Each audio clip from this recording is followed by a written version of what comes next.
देखो बेटा, old style से डिपो, ओल्ड स्टाइल से डिपो, ऑक्सीजन, सल्फर, सीरेनियम, टेल्यूरियम और पोलोनियम, राइट। मैंने आपको जेड इफेक्टिव के बारे में कंसेप्ट बता दिया था, effective of nuclear charge. Effective of nuclear charge क्या होता है? Force of attraction between nucleus and outer most shells electrons. Okay, जो attraction outer most shell electron और न्यूक्लियस के बीच का जो अट्रैक्शन होता है ना, उसे बोला जाता है क्या? Z effective, effective of nuclear charge, right. So oxygen move two sulphur and sulphur to selenium and acid to Te and Te to polonium, that is Z effective increase. It means Z effective increase या decrease, sorry, Z effective increase ना होके क्या होगा यहाँ पर decrease, because Z effective decrease, Z effective decrease because number of cell increase, number of cell increase, number of cell increase, then force of attraction, force of attraction decrease, force of attraction decrease, then Z effective decrease. Numbers of cell increase, when number of cell increase then force of attraction decrease. number of cell, suppose that आप देखिए बेटा, ये आपके पास nucleus है, 15th period के अंदर आए गए। ओके, 15th पीरियड के अंदर मैंने क्या कर दिया, 1 and 2, 1s2, 1s2, 2s2 and 2p4। आपके पास टोटल नंबर ऑफ सेल 2, तो ये मैंने total number of shell 1 is equal to 2, 1 and 2, right. 1 के अंदर 2 इलेक्ट्रॉन्स, ये 2 इलेक्ट्रॉन मैंने यहां पर कर दिया। टोटल इलेक्ट्रॉन 4 to 6, तो ये कर दिया मैंने 1 2 3 4 5 एंड 6 इलेक्ट्रॉन हो गए, राइट। एंड आप चेक करेंगे इसके अंदर 6 इलेक्ट्रॉन हो गए। आप सल्फर के पास जाएंगे तो सल्फर का जो आउटर मोस्ट सेल तो ये कौन से पीरियड के अंदर आएगा? 3rd पीरियड के अंदर, and 4th and 5th and 6th। Suppose that ये 2nd पीरियड के अंदर हो गया, तो मैंने कर दिया 3rd वाला, देख करें 1 2 and 3। Total number of electron, तो because outer most general electronic configuration of 15 group NH2 NP4, outer most shell के अंदर टोटल नंबर ऑफ इलेक्ट्रॉन तो 6 ही रहेंगे भाई। General electronic configuration 15th group का क्या होता है? NH2 NP4। It means outer most shell के अंदर टोटल नंबर ऑफ इलेक्ट्रॉन कितने रहेंगे? 4 और 2 6, चाहे नंबर ऑफ पीरियड क्यों ना चेंज हो जाए। यहाँ पर देखो नंबर ऑफ पीरियड चेंज हो रहे हैं, लेकिन बट ये आउटर मोस्ट सेल के अंदर टोटल नंबर ऑफ इलेक्ट्रॉन यहाँ पर वेरिएबल नहीं है, ये कांस्टेंट है। तो यहाँ पर भी आउटर मोस्ट सेल के अंदर देखो नंबर ऑफ पीरियड तो 1 2 3, इस सल्फर के लिए मैं यूज में ले रहा हूँ 1 2 एंड 3, 1 2 3 4 5 6 हो गया टोटल। ओके, आप चेक करेंगे इसके भी आउटर मोस्ट सेल में 6 इलेक्ट्रॉन है, इसके भी आउटर मोस्ट सेल में 6 इलेक्ट्रॉन है, बट यहाँ पर आप चेक करेंगे इसमें नंबर ऑफ पीरियड 2 है, इसके अंदर नंबर ऑफ पीरियड 3 है। नंबर ऑफ सेल 2 और इसके अंदर नंबर ऑफ सेल 3 है। इट मींस यहाँ पर देखो पॉजिटिव एंड इलेक्ट्रॉन के बीच में अट्रैक्शन बिल्कुल लोवेस्ट पोजीशन पे है, प्रोटॉन एंड इलेक्ट्रॉन एकदम नियरेस्ट पोजीशन पे, बट यहाँ पर प्रोटॉन एंड इलेक्ट्रॉन इसके रेस्पेक्टिवली ये थोड़ा इंक्रीज हो गया। इट मींस यहाँ पर जो नियरेस्ट पोजीशन पे होगा force of attraction electron and proton के बीच में जो फोर्स ऑफ अट्रैक्शन होगा वो इंक्रीज होगा, बट यहाँ पर जो फोर्स ऑफ अट्रैक्शन जो है इसके रेस्पेक्टिवली क्या हो जाएगा? Decrease, because number of shell increase. यहाँ पर 2 है, यहाँ पर 3 हो गए। देखो एक तो मेरे को एक तो आपके पास ये प्रोटॉन है और ये इलेक्ट्रॉन है एकदम नियरेस्ट पोजीशन पे, और एक प्रोटॉन इलेक्ट्रॉन इस डिस्टेंस पे चले जाते हैं। मेरे को बताओ जो पास होगा उस पे अट्रैक्शन ज्यादा लगेगा या दूर पे अट्रैक्शन ज्यादा लगता है? तो आप बोलेंगे सर जो एकदम नियरेस्ट पोजीशन पे होता है उस पे अट्रैक्शन ज्यादा लगता है, जो आप बहुत अच्छी तरीके से जानते हैं। जो नियरेस्ट पोजीशन पे होगा उस पे फोर्स ऑफ अट्रैक्शन क्या होता है? मैक्सिमम होगा। यहाँ पर force of attraction maximum, then force of attraction maximum, then Z effective क्या हो जाएगा? Decrease. Force of attraction maximum, Z तो साइज क्या हो जाएगा? डिक्रीज। यहाँ पर फोर्स ऑफ अट्रैक्शन क्या है? इसके रेस्पेक्टिवली क्या हो गया? डिक्रीज। इसके रेस्पेक्टिवली क्या होगा? Decrease. Number of shell increase, force of attraction decrease, then Z effective decrease. तो यहाँ पर जेड इफेक्टिव क्या हो जाएगा? डिक्रीज। जब जेड इफेक्टिव डिक्रीज हो जाएगा तो आप क्या बोलेंगे? साइज क्या हो जाएगी? इंक्रीज। साइज क्या हो जाएगी? इंक्रीज। याद रखना है move to oxygen to top to bottom, move in period top to, in group top to bottom, oxygen to polonium. Then size increase because number of cell increase and force of attraction decrease. Then Z effective decrease and size क्या हो जाएगा यहाँ पर increase हो जाएगा. ये इसका reason हो गया कंप्लीट. ये आपको रीजन भी यही करना है. ओके तो इसका जो आपके पास ऑर्डर आएगा वो ऑर्डर क्या आएगा. साइज का ऑर्डर देखें. Oxygen, then sulphur, then Fe, then Te, then PO. ये क्या आ गया आपके पास ऑर्डर आ गया. आयनिक रेडियस बोल सकते हैं, एटॉमिक रेडियस बोल सकते हैं. आयनिक मतलब आयन हो तो आयनिक रेडियस के लिए आ जाएगा. बट यहाँ पर आपके पास क्या एटम है तो ये एटम है तो ये एलिमेंट्स के लिए आपके पास जो आएगा एटॉमिक ऑर्डर जो आएगा, एटॉमिक साइज का ऑर्डर जो आएगा वो ये आ जाएगा. ओल्ड स्टाइल सिटी को अप टू डाउन मूव करेंगे तो नंबर ऑफ सेल इंक्रीज होते हैं. जब नंबर ऑफ सेल इंक्रीज होंगे तो फोर्स ऑफ अट्रैक्शन डिक्रीज हो जाएगा. इट मीन जेड इफेक्टिव क्या हो जाएगा डिक्रीज. और जब जेड इफेक्टिव डिक्रीज होगा तो साइज क्या हो जाएगा इंक्रीज हो जाएगा. ये इसका क्या आ जाएगा, इसका कंक्लूजन आ जाएगा. ओके इतना कुछ समझ में आया. इसके बाद में जो सेकंड आपके पास है इसकी प्रॉपर्टी वो जो आपके पास है क्या बोलते हैं उसको प्रॉपर्टी जो है वो देखें.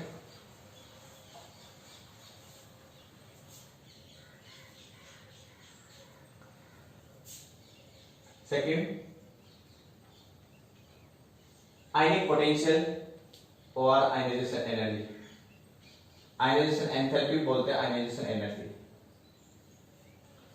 आउटरमोस्ट सेल में से किसी भी आउटरमोस्ट सेल्स इलेक्ट्रॉन में से आउटरमोस्ट सेल में से 1 इलेक्ट्रॉन रिमूव करने के लिए जो एनर्जी दी जाती है उसे बोला जाता है electron gain ionization potential.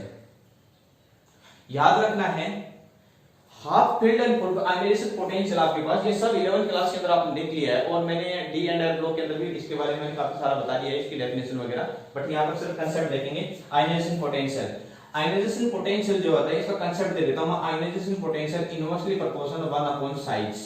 Very very simple. Ionisation potential inversely proportional size. Size के इनवर्सली प्रोपोर्शनल होगा क्या ionisation potential. Suppose that size increase होगा तो यहां पर आयनाइजेशन पोटेंशियल क्या हो जाएगा डिक्रीज हो जाएगा. ओके अब मेरे को ये बताएं कि सर साइज जो है अप टू डाउन मूव करते हैं. साइज जब आप अप टू डाउन मूव करेंगे तो साइज इंक्रीज हो रहा है. देन क्या हो जाएगा आयनाइजेशन पोटेंशियल डिक्रीज हो जाएगा. आयनाइजेशन पोटेंशियल क्या हो जाएगा डिक्रीज बिकॉज ये सब कुछ इसके रीजन हो जाएंगे. Number of shell increase, then force of attraction decrease, size increase and Z effective decrease. ये करने के बाद ये करेंगे फिर ये करेंगे फिर ये करेंगे. फर्स्ट क्या लेंगे because number of shell increase, then force of attraction decrease, then Z effective decrease. तो जेड इफेक्टिव डिक्रीज होते ही साइज क्या हो जाता है इंक्रीज. और जब साइज इंक्रीज होगा तो आयनाइजेशन पोटेंशियल क्या हो जाएगा डिक्रीज हो जाएगा. और आयनाइजेशन पोटेंशियल के जो आपके पास ऑर्डर आएगा वो क्या आ जाएगा oxygen, sulphur, Fe, Pe and PO.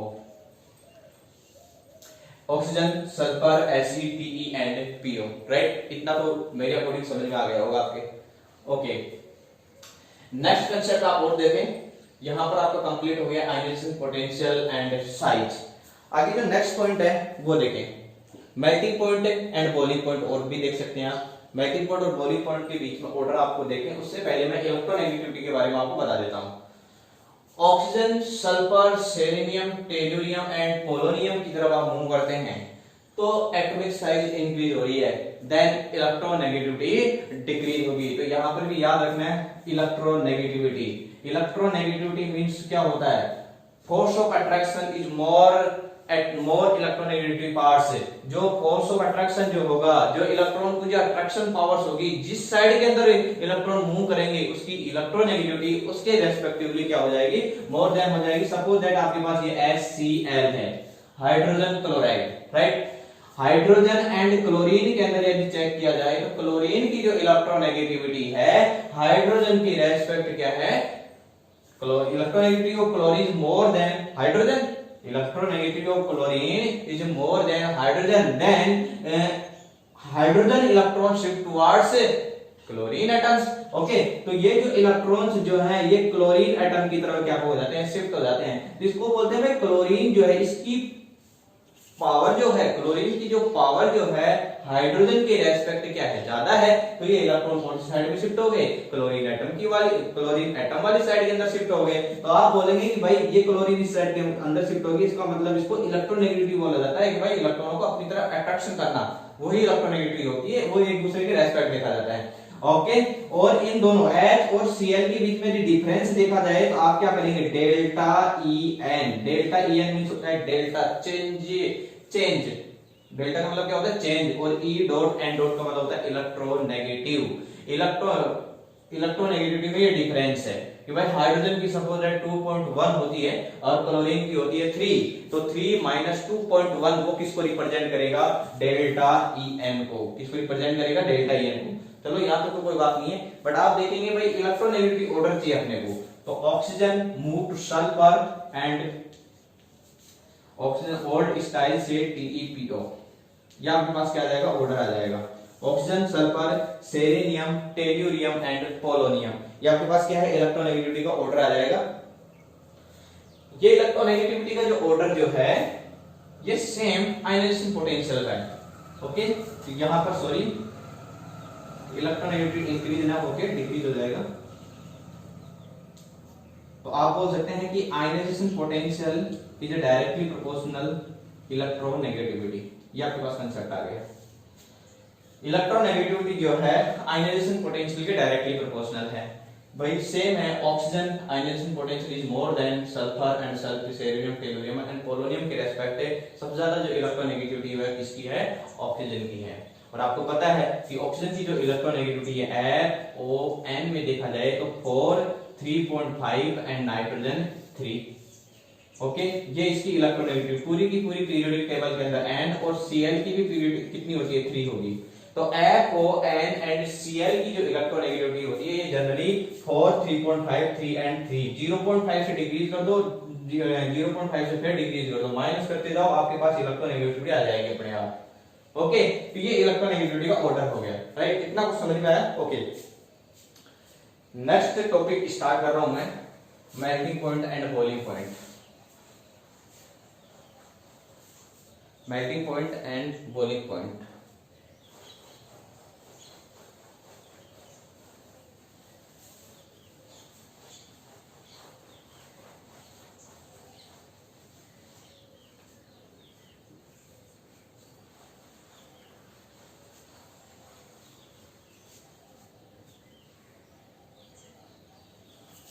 Next point है melting point and boiling point.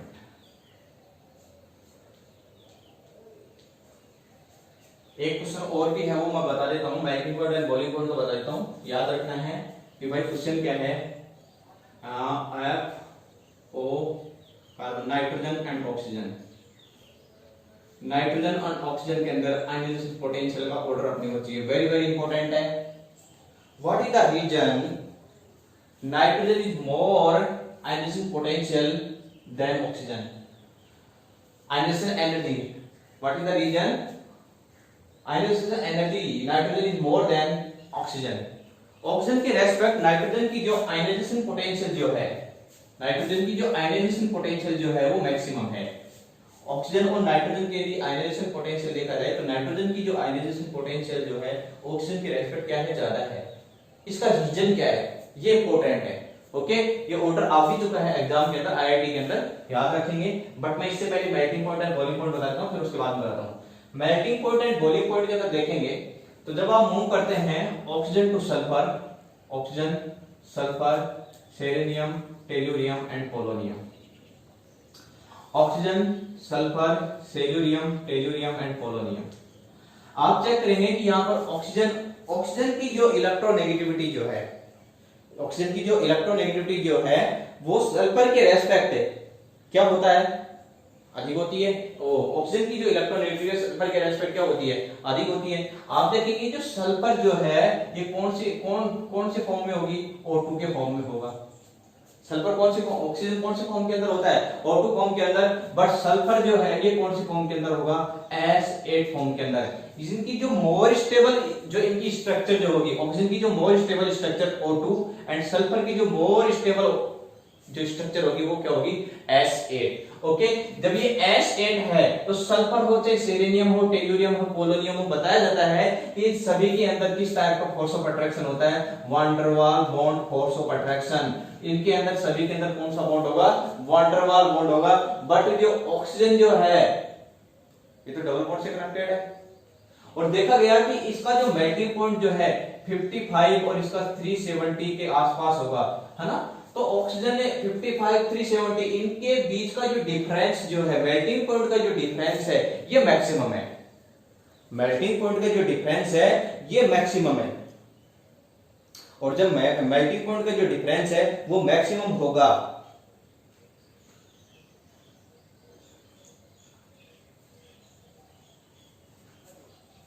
CO2 के फॉर्म में है, ये एसिड के फॉर्म में है। Oxygen, sulphur, selenium, tellurium and polonium, इस एसिड के अंदर कौन सा बॉन्ड प्रेजेंट है? Van der Waals bond. और वान डेर वाल बॉन्ड होने की वजह से ऑक्सीजन और सल्फर के अंदर यदि देखा जाए तो इसमें डिफरेंस बहुत अधिक होने की वजह से ये जो आपके पास ऑक्सीजन जो है, ऑक्सीजन और सल्फर के अंदर सल्फर की जो मेल्टिंग पॉइंट जो होगा ये तो ऑक्सीजन के रेस्पेक्ट में क्या हो जाएगा? ज्यादा हो जाएगा। Okay, and then boiling point के बारे में देखा जाए oxygen, sulphur, selenium and tellurium, polonium, ये इसका क्या आ जाएगा? ऑर्डर आ जाएगा, याद रखेंगे। ओके, तो इनका जो डिफरेंस है मेल्टिंग पॉइंट का ऑक्सीजन और सल्फर के बीच का जो डिफरेंस है उसमें मैक्सिमम होता है। उसके पीछे रीजन ये है कि सल्फर के अंदर फोर्स ऑफ अट्रैक्शन क्या होता है? मैक्सिमम होता है, इसलिए इसका मेल्टिंग पॉइंट और बॉइलिंग पॉइंट जो होता है ये ऑक्सीजन और सल्फर के रेस्पेक्ट में देखा जाए तो सल्फर का जो बॉइलिंग पॉइंट जो होगा, मेल्टिंग पॉइंट जो होगा, ऑक्सीजन के रेस्पेक्ट क्या हो जाएगा? मैक्सिमम हो जाएगा। उसके पीछे रीजन क्या है?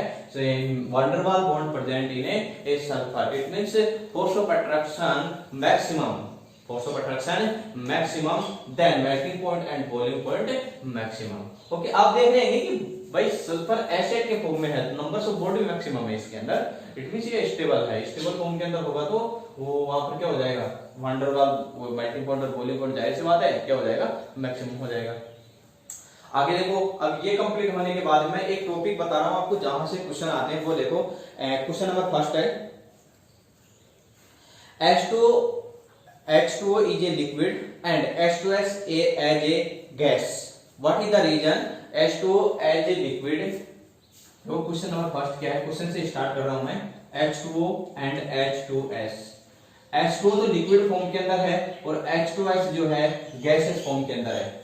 इसके पीछे रीजन क्या है? इसका सॉल्यूशन क्या होगा? कारण क्या होगा? इसका रीजन क्या होगा वो बताना आपने। वो रीजन क्या है इसका कि H2 लिक्विड फॉर्म के अंदर है और H2S कौन सी फॉर्म के अंदर है? गैसेस फॉर्म के अंदर है। ये 2020 के अंदर अपने एग्जाम के अंदर आ चुका है, आरबीएससी के अंदर। इतने सिंपल सिंपल क्वेश्चन आते हैं ना। आरबीएससी 2020 के अंदर क्वेश्चन क्या था कि H2O लिक्विड फॉर्म के अंदर है, H2O कौन सी फॉर्म के अंदर है? गैसेस फॉर्म के अंदर। इसका रीजन बताना था, वेरी वेरी सिंपल रीजन है कि H2S जो है H2O लिक्विड फॉर्म के अंदर इस रीजन की वजह से है क्योंकि ऑक्सीजन की जो इलेक्ट्रोनेगेटिविटी जो है, ऑक्सीजन की इलेक्ट्रोनेगेटिविटी मोर देन क्या है? मोर देन 3 है, मतलब मोर देन 4 है, या नहीं सॉरी मोर देन 3 या इक्वल। कहने का मतलब यदि किसी के अंदर F, O और N में से आ जाए, मोर देन 3 है तो मोर देन 3 है, तो यदि F, O, N में से 4, 3.5 एंड 3 में से कोई भी यदि एटम प्रेजेंट है तो वो इजीली हाइड्रोजन बॉन्डिंग का फॉर्मेशन कर पाएगा। तो यहाँ ऑक्सीजन से कनेक्टेड जो हाइड्रोजन जो है HOH, ये HOH जो आपके पास वाटर मॉलिक्यूल्स है ये लिक्विड फॉर्म के अंदर इस रीजन की वजह से है क्योंकि ऑक्सीजन की जो इलेक्ट्रोनेगेटिविटी है वो क्या है? मोर देन 3 है। इट मींस यहाँ पर कौन सा बॉन्ड प्रेजेंट होगा? ऑक्सीजन हाइड्रोजन से कनेक्टेड है। सपोज दैट आपके पास ये हाइड्रोजन आ गया और ये मैंने ऑक्सीजन ले लिया, ये हाइड्रोजन ले लिया, ये ऑक्सीजन इलेक्ट्रोनेगेटिविटी इसकी 3.5 है, राइट। एंड हाइड्रोजन जो है इस ऑक्सीजन से कनेक्टेड, ये वाला जो हाइड्रोजन है ये किस टाइप का हाइड्रोजन हो गया? Active hydrogen. और एक्टिव हाइड्रोजन होते हैं आप बोल देंगे सर ये एक्टिव हाइड्रोजन हो गया, इसकी इलेक्ट्रोनेगेटिविटी 3.5 है। इट मींस यहाँ पर किस बॉन्ड का फॉर्मेशन हो जाएगा? हाइड्रोजन बॉन्डिंग का। तो यहाँ पर कौन सा बॉन्ड है? Hydrogen bonding. और हाइड्रोजन बॉन्डिंग की वजह से, कौन सी बॉन्डिंग की वजह से? हाइड्रोजन बॉन्डिंग की वजह से H2 कौन सी फॉर्म के अंदर है? लिक्विड फॉर्म के अंदर है। बट H2S के अंदर ये H2S जो है ये लिक्विड नहीं है, ये गैसियस फॉर्म के अंदर है। H2S कौन सी फॉर्म के अंदर है? गैसियस फॉर्म के अंदर है, बिकॉज इसके अंदर क्या नहीं है? हाइड्रोजन बॉन्ड एब्सेंट है। क्या एब्सेंट है? Hydrogen bond. हाइड्रोजन बॉन्डिंग यहाँ पर क्या है? एब्सेंट है। याद रखेंगे H2O as a liquid and H2S as a gaseous phase। What is the reason of H2O in gas, H2 is a liquid and H2H gaseous phase। तो आप answer क्या देंगे कि H2O के अंदर तो क्या प्रेजेंट होता है, हाइड्रोजन बॉन्डिंग, बट H2H के अंदर हाइड्रोजन बॉन्डिंग क्या रहेगा, एब्सेंट रहेगा। इस रीजन की वजह से H2 को क्या होता है, लिक्विड फॉर्म के अंदर होगा, जबकि H2S किस फॉर्म के अंदर होगा, गैसियस फॉर्म के अंदर होगा। ये इतना सा सिंपल सा आंसर है इसका। ओके ओके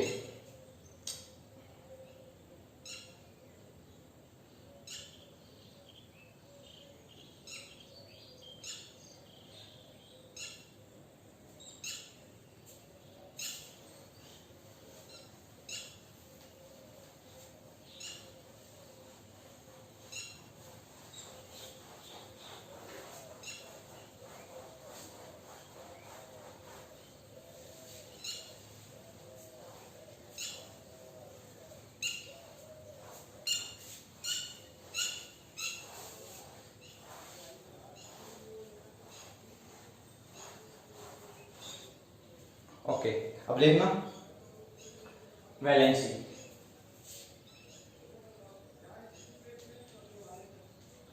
वैलेंसी देखेंगे, सबसे पहले स्टार्ट करते हैं ऑक्सीजन। ऑक्सीजन क्वेश्चन आ जाएगा कि भाई ऑक्सीजन की जो मैक्सिमम वैलेंसी होगी वो कितनी होगी, तो आप बताएंगे ऑक्सीजन की जो मैक्सिमम वैलेंसी जो होगी वो कितनी होगी, +4। कितनी होगी, 4।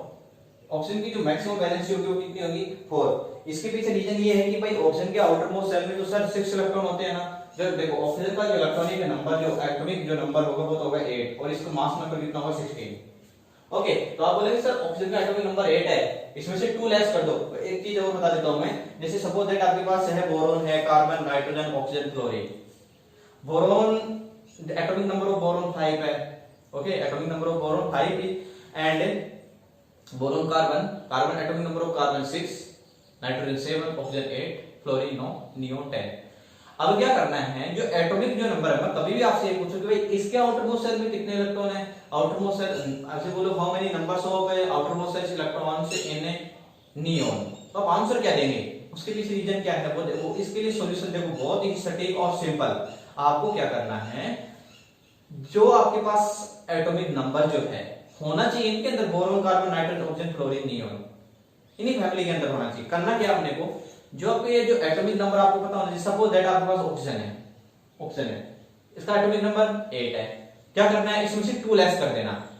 क्या करना है, 2 लेस कर देना। वो क्यों करना है, उसके पीछे रीजन बहुत ही सिंपल है, 1s2 2s2 की 6, 1s2 जो है वो इनरमोस्ट सेल है, इसलिए मैंने ऐसे बोल रहा हूं कि भाई जितने भी आपके पास एटॉमिक नंबर जो है, सपोज दैट आपने नाइट्रोजन ले लिया, नाइट्रोजन का एटॉमिक नंबर 7 होगा। ओके, तो 7 में से 2 लेस कर दो, इट मींस 5 रिमेनिंग आ गया अपने पास, 5 बच गया ना, तो 5 इट मींस वो क्या हो गया, आउटर मोस्ट सेल इलेक्ट्रॉन हो गया अपने पास। सेम टाइप से ऑक्सीजन, मैं क्वेश्चन मेरा ये है, how many numbers of electron in outer most shell for oxygen. Oxygen के लिए इसके आउटर मोस्ट सेल के अंदर टोटल नंबर ऑफ इलेक्ट्रॉन कितने होंगे, तो आपके आंसर देंगे सर एटॉमिक नंबर 8 है, इसमें 2 लेस कर दो, कितने होंगे, 6। Very simple. ओके, तो इसके आउटर मोस्ट सेल के अंदर टोटल नंबर ऑफ इलेक्ट्रॉन 6 है, इट मींस यहां पर होने चाहिए थे 6, मैक्सिमम वैलेंसी कितनी होनी चाहिए थी, 6, लेकिन इस ऑक्सीजन के पास मैक्सिमम वैलेंसी कितनी है, ओनली 4 है। उसके पीछे रीजन ये है कि ऑक्सीजन के पास क्या प्रेजेंट नहीं है, वैकेंट डी ऑर्बिटल। ये छोटे छोटे रीजन है, वो ध्यान रखना है। ऑर्बिटल, इसके पास वैकेंट ऑर्बिटल नहीं है, वैकेंट डी ऑर्बिटल नहीं है। आपको पता है कि सेकंड पीरियड के अंदर है ऑक्सीजन जो है, कौन से पीरियड के अंदर है, सेकंड पीरियड के अंदर। सेकंड पीरियड के अंदर कभी 2d होता नहीं है, सेकंड पीरियड के अंदर कभी 2d नहीं होता, थर्ड पीरियड के अंदर 3d होता है, वो वैकेंट होता है। बट यहाँ पर तो सेकंड पीरियड है, ऑक्सीजन कौन से पीरियड के अंदर आता है, सेकंड पीरियड के अंदर, और सेकंड पीरियड के अंदर कभी 2d होता ही नहीं है। इट मींस यहाँ पर वैकेंट डी ऑर्बिटल नहीं, और वैकेंट डी ऑर्बिटल होने वैकेंट डी ऑर्बिटल एब्सेंट होने की वजह से ऑक्सीजन ओनली कितने मैक्सिमम वैलेंसी रिप्रेजेंट करता है, 4 मैक्सिमम वैलेंसी रिप्रेजेंट कर पाएगा। बट यदि सल्फर की बात करें तो सल्फर तो सल्फर जब सपोज दैट आपके पास सल्फर है, ओके, तो सल्फर मैक्सिमम वैलेंसी कितनी रिप्रेजेंट कर लेगा, मैक्सिमम वैलेंसी 6 कर लेगा, क्योंकि सल्फर के आउटर मोस्ट सेल के अंदर टोटल नंबर ऑफ इलेक्ट्रॉन कितने हैं, 6 है। तो वैलेंसी रिप्रेजेंट किसको, भाई वैलेंसी होती क्या है, वैलेंसी आप बोलेंगे सर वैलेंसी होती है numbers of bond, it's called valency. जो आपके पास जो नंबर्स ऑफ बॉन्ड हैं, किस बॉन्ड से कितने कितने बॉन्ड है, जिससे आपके पास सपोज दैट सल्फर है, सल्फर किसी 6 एलिमेंट से कनेक्टेड, 6 अदर एलिमेंट से कनेक्टेड है, इट मींस वो क्या हो गया, उसकी वैलेंसी कितनी होगी, 6 हो गई। तो वैलेंसी जो है नंबर्स ऑफ बॉन्ड को रिप्रेजेंट करती है। तो यहाँ पर सल्फर की वैलेंसी कितनी हो जाएगी, 6। आप बोलेंगे अप टू डाउन मूव करने पर, और जो इसके सल्फर की वैलेंसी मैक्सिमम 6 क्यों है, उसके पीछे क्या है, इसके पास वैकेंट डी ऑर्बिटल प्रेजेंट है। इसके पास तो क्या एब्सेंट है, वैकेंट डी ऑर्बिटल एब्सेंट है, बट इसके पास वैकेंट डी ऑर्बिटल क्या है, प्रेजेंट है। और वैकेंट डी ऑर्बिटल प्रेजेंट होने की वजह से सल्फर अपनी मैक्सिमम ऑक्सीडेशन स्टेट +6 रिप्रेजेंट कर सकता है, बट ये मैक्सिमम ऑक्सीजन जो है ओनली अपनी मैक्सिमम ऑक्सीडेशन स्टेट कितनी कर पाएगा, 4 मैक्सिमम वैलेंसी रिप्रेजेंट कर पाएगा। ये क्वेश्चन है। Oxygen give to 4 valency but sulphur give to 6 maximum valency. Why? तो या आंसर देना है कि भाई ऑक्सीजन तो 4 मैक्सिमम वैलेंसी रिप्रेजेंट करता है, सल्फर मैक्सिमम 6 वैलेंसी रिप्रेजेंट करेगा। उसके पीछे रीजन क्या है, तो आप बोलेंगे ऑक्सीजन के पास वैकेंट और डी ऑर्बिटल है नहीं, इसलिए जितने इलेक्ट्रॉन होंगे उतने ही वो कर पाएगा, बॉन्ड का फॉर्मेशन कर पाएगा। बट सल्फर के पास कितने वैकेंट ऑर्बिटल वैकेंट ऑर्बिटल है, वैकेंट डी ऑर्बिटल है, तो ये ग्राउंड स्टेट के अंदर नहीं तो एक्साइटेड स्टेट के अंदर। भाई एक तो होती है ग्राउंड स्टेट, एक होती है एक्साइटेड स्टेट। तो ग्राउंड स्टेट में नहीं, ग्राउंड स्टेट के अंदर यदि फॉर्मेशन नहीं कर पाएगा तो क्या कर लेगा, एक्साइटेड स्टेट के अंदर फॉर्मेशन कर लेगा। It will vacant D orbital है, इलेक्ट्रॉन ट्रांसफर कर जाएंगे वैकेंट डी ऑर्बिटल के अंदर, तो वो वैलेंसी इंक्रीज हो जाएगी क्योंकि नंबर्स ऑफ बॉन्ड क्या हो जाएंगे, इंक्रीज हो जाएंगे। अब इसकी जो इलेक्ट्रॉनिक कॉन्फ़िगरेशन जो है इसका हो जाएगा 1s2 2s2 2p4। 2 के अंदर total number of electron 2 and p के अंदर यदि देखा जाए तो 1 2 3 एंड 4। कितने अनपेड इलेक्ट्रॉन है, 2 अनपेड इलेक्ट्रॉन है एंड 3 एंड 4। तो मैक्सिमम कितने रिप्रेजेंट कर सकता है, ओनली 4। अब स्टार्ट करता हूं मैं, स्टार्ट कर रहा हूं oxidation state.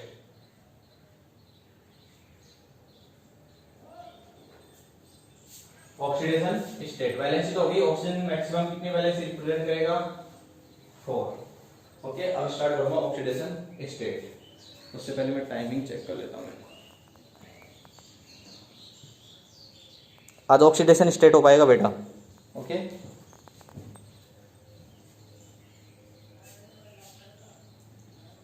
Oxidation state, oxidation fast देख लें, फास्ट देख लें। ऑक्सीजन सल्फर, देखो ऑक्सीजन जो है ये -2 भी रिप्रेजेंट करेगा।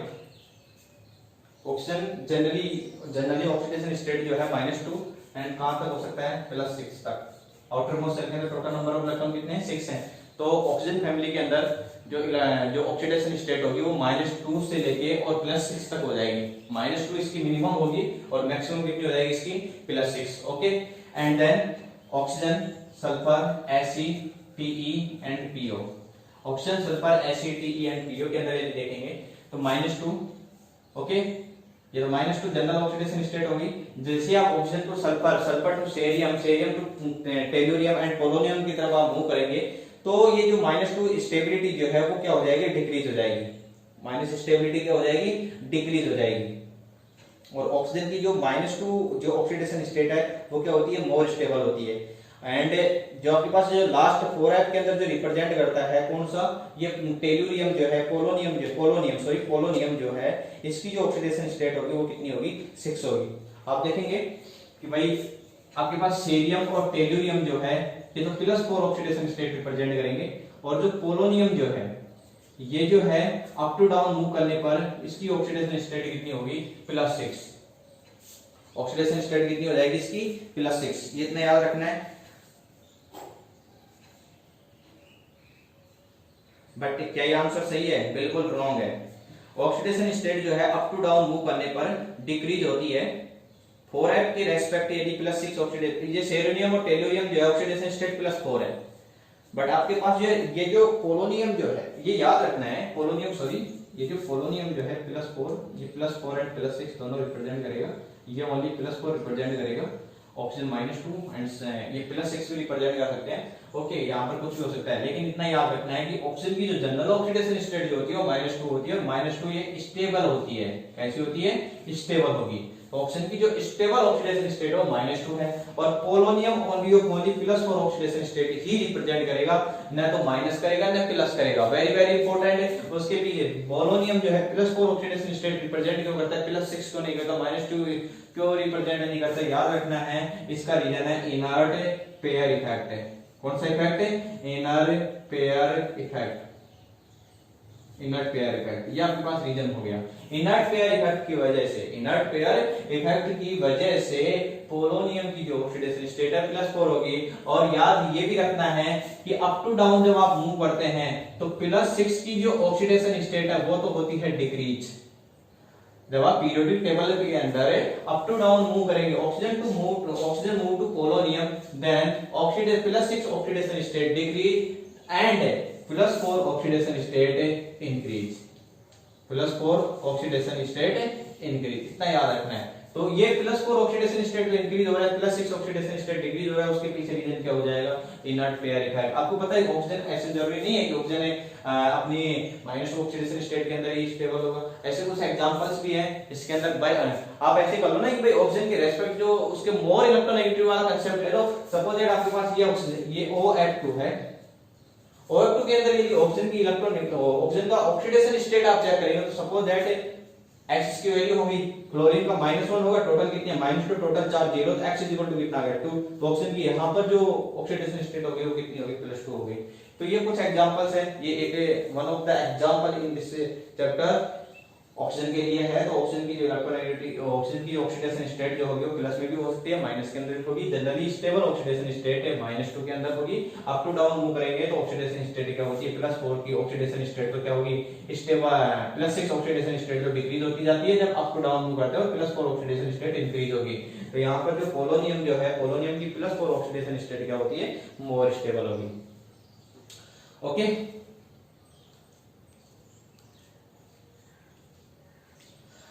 अब आज के लिए इतना रखते हैं।